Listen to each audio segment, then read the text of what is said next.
been a month since my last update video. Yay. Lots of things have happened.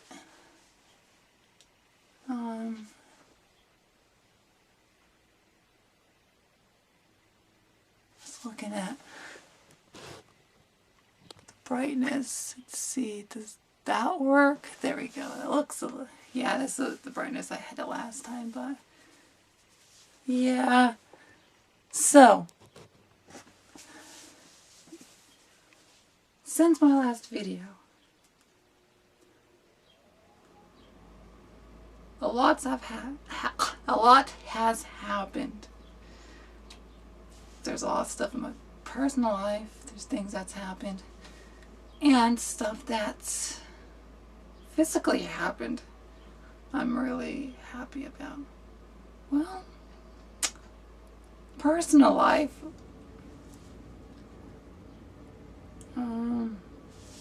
Here, let me shut the door for a second so it's a lot quieter, because the furnace is about to kick on and it's loud out there. So yeah, so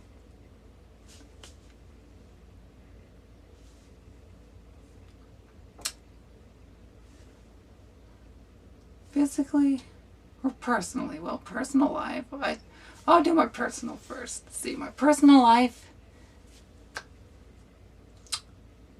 had the court date. Everything went well. Very well.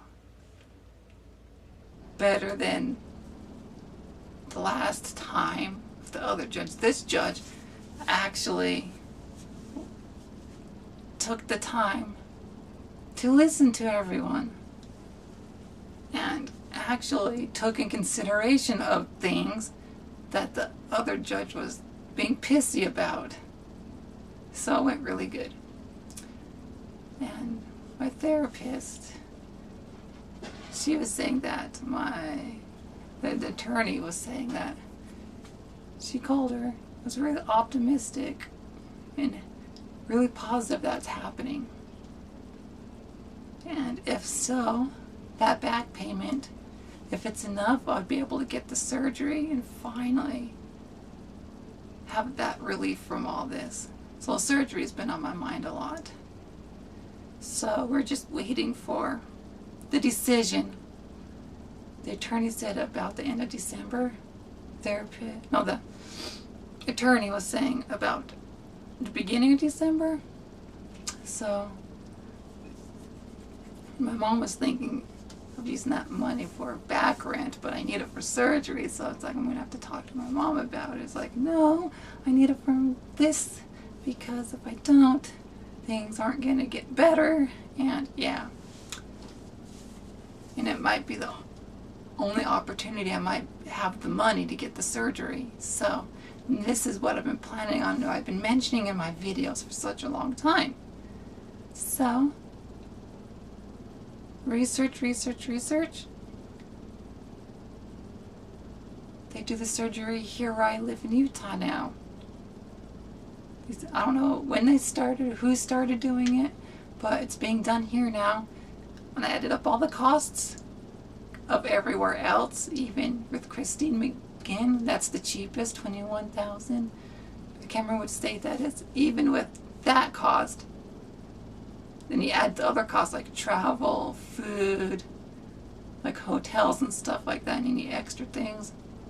It practically ends up being almost the same amount. So it would be a lot cheaper just to get it here, even though it's not the peritoneum version of the surgery that I want to have done with Dr. Tang in New York. Yeah, at Mount Sinai, New York. Well, that would be the ideal, but I'm going to have to get what I can get with this money. That's how it's going to have to be, that way. Which, and it's because I can't keep the money. It has to be spent. So I can't keep the money and save up for the rest. Nope, I have to spend it. So this could be a blessing in disguise, having just enough to get a version of the surgery. And that's better than nothing to me right now. And I'm really happy about that and comfortable about that. I don't have any doubts and worries except for that time it takes to fall asleep when they use the gas on you and all that, and numbing everything down there, and possibly waking up during the surgery. Those are the only concerns, because I don't want to feel them numb down there. I don't like being, some parts of my body I don't like being poked with needles, and that could be one of them. If you think about it in the male genitalia sense with the testicles, it's like, yeah, if you think about it, it's like for the women out there, it's like if where the ovary area is being poked, like, yeah, it'd be something like that. It's those kind of weird feelings, but, and it's just, yeah. And regarding the surgery, my dog, not yesterday, but the day before, she went outside. It was raining. She was all muddy. I tried cleaning her off. She attacked me, the worst she's ever attacked me. Left a mark right there. And it's been healing quickly, but it's the pain and the discomfort from it and the stiffness was making me think about the surgery, how that's going to feel. Will it feel like how my hand's feeling right now? Or is the pain going to be worse? I was just thinking of something like that. So I was like, yeah, however the pain is down there, it's going to be. So I'm hoping. Other than that, that's going good. I'm still going to the support group. That's going well. I was able to share something which was really hard for me. I was having a lot of anxiety. My heart was racing.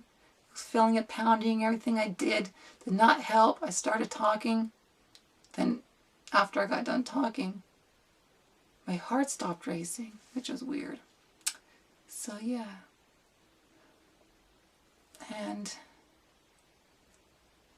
the other thing is, my brother's going to be moving back in to help with like the house payment and whatnot, so that the house can get paid off, like the mortgage can get paid off a lot quicker, so I won't lose the house, so we can stay in the family. And yeah, so this room here won't be my room anymore, because he's and his fiance is taking the basement. We're gonna fix it up so the basement will be finished finally, and my room's gonna be upstairs, the room I've always wanted for some reason. And yeah, and I'm not gonna go into details on the whole roommate situation, why they're not living here anymore. It's a big old nasty thing. It would take too long and too many rants, and yeah. So I'm getting that room soon. And so my videos soon, I can't say exactly when, but after the room's done, because it has to be redone. And yeah, so when that room's redone, I moved up there, my videos will be in a different spot, so just letting you know about that. And now, physically, with my body. Well, my time of the month went well, because when I started taking progesterone, I take it on the 6th of every month, and I end on the 15th. So if you calculate it that way, it's going to be slightly different each month, the amount of days in between. So it's not an exact 30 days, 31 days. So, yeah. Come on, kitty, kitty, kitty. You can come in, Sabrina and Alistair kitties. And probably Samantha. So, yeah. And the first day I noticed was just, no, I didn't really feel much. It's day 2. And day 3, I was feeling the cramps and bloating more. Then like day 4, I was still feeling like around like day 5, like the last 3 days it dropped off. But the weirdest thing I noticed, my weight had gone up to about 124 pounds. And after I started taking progesterone, my weight went down to 122. I'm like, that's weird. I lost a few pounds.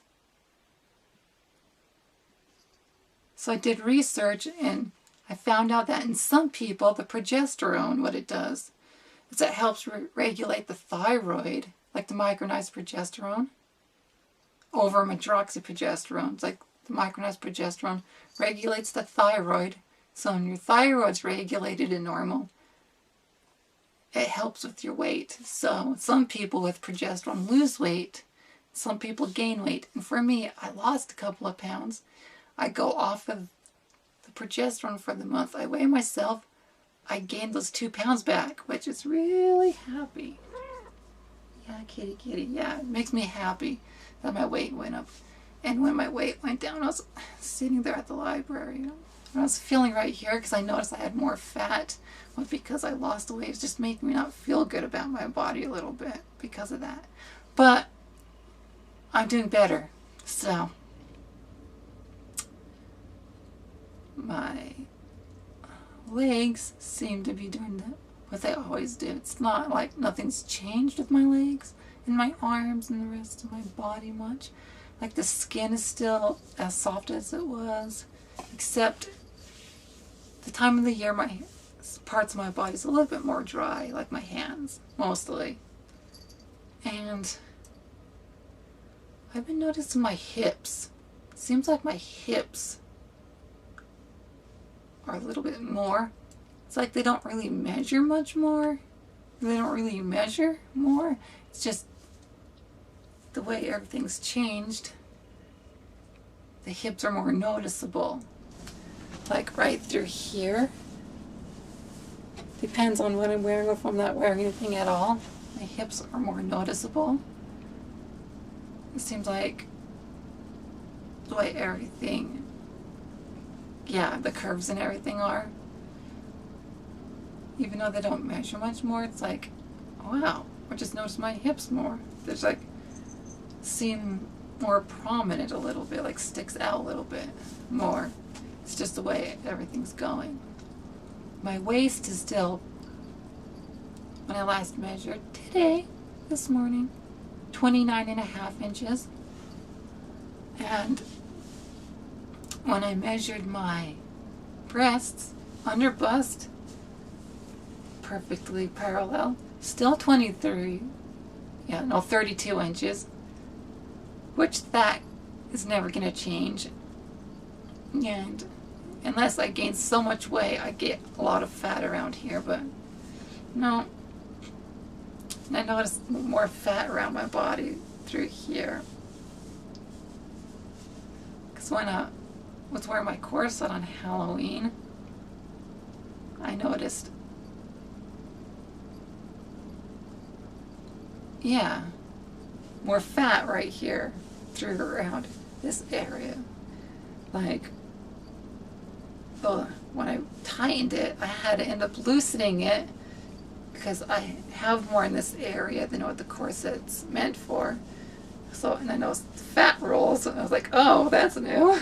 Okay, I have a lot more fat on my body I've gained. So that's, and it's all in the female range, so yeah. And my face seems to be doing the same, but cuter. Not much, but I've noticed my face is much more cuter. And through here I've been noticing all this right here. Depends on what time of the month. There's more or a little bit less fat. So progesterone does weird things. Yes, progesterone does weird things, and it's helped develop my breasts as well. And it messes with, it was weird. I was taking the progesterone. I wasn't in the mood, but I couldn't sleep. So I was like, why not? By myself, sexually. I'm not going to go into much details, but trans woman body-wise I'm talking about. I'm not talking about male bodies or female trans body. Pre-op. Trans female pre-op, like a trans woman. Male to female. The genitalia was like,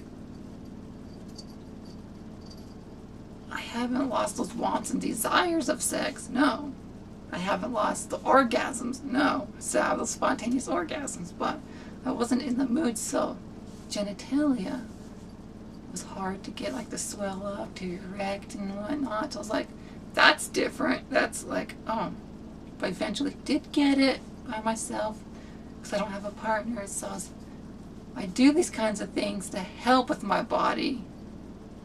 Like, keep the skin stretched out, for instance, because I need to keep that skin stretched out, because if I don't, then it becomes really tight like this. Then it causes issues, tons of painful issues. It becomes painful, skin ends up breaking open, and it's not fun. So I have to do this by myself because I don't have a partner. It didn't make me happy or comfortable towards the end, but I ended up sleeping better. It's hard to get it to erect, but I eventually did get it. But then I go off the progesterone, then it just is fine. When I'm in the mood, it's fine. I'm like, okay. And I even talked to the doctor. I sent her a message, and she's like, it's like these things that are happening with me. It's like the body's, she's like, the body's a mystery, and sometimes we just don't know why it happens. As long as it's not causing me anxieties and things like that, I'll be fine. And because of all this, some of the issues down there, even the urologist and my doctor is saying to help with it, I have to have the surgery. Just, it'll help get things better and off the spironolactone. And come to find out, when I asked her all these things about surgery and whatnot, what she said was, the price is on, just an orchiectomy, the price is on the full surgery. And she was saying I need a letter from the therapist, and she can write the second letter. So I'm like, now I don't have to worry about the second letter, and this makes me happy. So that's pretty much what's happened.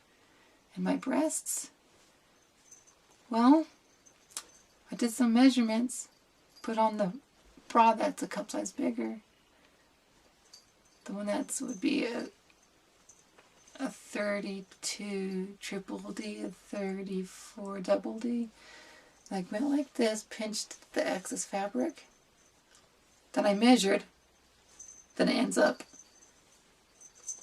it's an 1/8 of an inch is how much more I need to be a really good small C cup. No, 32 triple D. So, other than that, that's how everything's going. So hopefully they continue to finish growing, getting there, and yeah. And from that, I'm just going to be happy and optimistic and not give up. And just keep my thoughts as if I have all this right here, right now. So until next time, comment, rate, and subscribe. And boo.